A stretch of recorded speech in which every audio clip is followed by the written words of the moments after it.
Assalamualaikum warahmatullahi wabarakatuh. Saya Nabila Nur Sabrina dari kelas 11-6 akan menjelaskan tentang biografi dan perjuangan Jenderal Abdul Haris Nasution.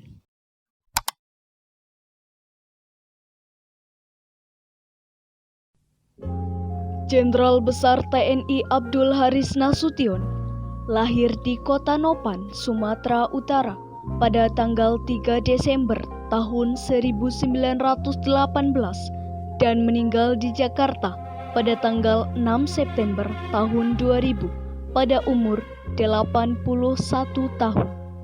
Jakarta. Abdul Haris Nasution merupakan putra kedua dari pasangan Haji Abdul Halim Nasution dan Zahara Lubis. Jenderal Abdul Haris Nasution memulai pendidikannya di Holland Inland School dan tamat pada tahun 1932.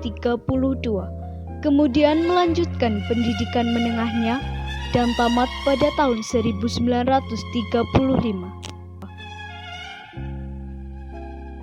Pada tahun 1940, Abdul Haris Nasution mendaftar prajurit perwira cadangan yang dibentuk oleh Belanda. Setelah lulus, ia ditempatkan sebagai pembantu letnan di Surabaya.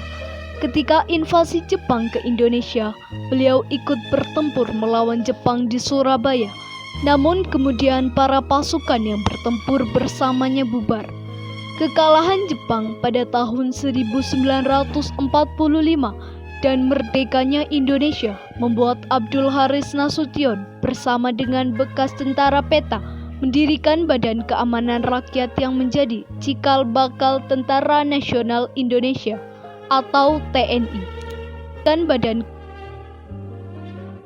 Beliau memiliki istri yang bernama Yohana Sunarti, anak dari Maria Federica dan Sunario Gondo Kusumo.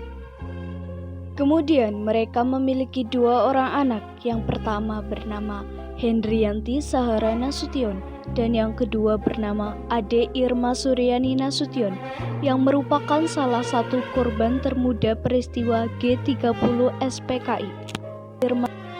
Abdul Haris Nasution merupakan salah satu tokoh TNI Angkatan Darat yang menjadi sasaran dalam peristiwa Gerakan 30 September tahun 1965.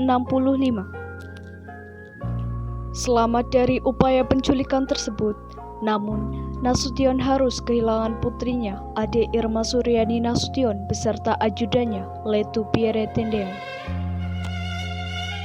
Pada tahun 1948, ketika pemberontakan PKI yang dipimpin oleh Musa pecah di Madiun, A.H. Nasution memimpin pasukannya menumpas pemberontakan tersebut. Kemudian, dia ditugaskan sebagai Panglima Tentara dan Teritorium Jawa. Lalu, pada tanggal 10 Desember 1949, Nasution diangkat menjadi Kepala Staf Angkatan Darat atau KSAD. Jenderal besar yang pernah 13 tahun duduk di posisi kunci TNI ini tersisih dari panggung kekuasaan. Ia lalu menyibukkan diri menulis memoir. Jenderal Besar Abdul Haris Nasution menghembuskan nafas terakhirnya di Rumah Sakit Gatot Subroto tanggal 6 September di tahun 2000. Itu merupakan bulan yang sama ia masuk daftar PKI untuk dibunuh. Jasadnya kemudian dimakamkan di Taman Makam Pahlawan, Kalibata, Jakarta. Atas jasa-jasanya, pemerintah Indonesia menganugerahkan gelar pahlawan nasional. Namanya juga dipakai sebagai nama jalan di beberapa wilayah di Indonesia. Demikian yang dapat saya sampaikan, kurang lebihnya mohon maaf. Terima kasih. Wassalamualaikum warahmatullahi wabarakatuh.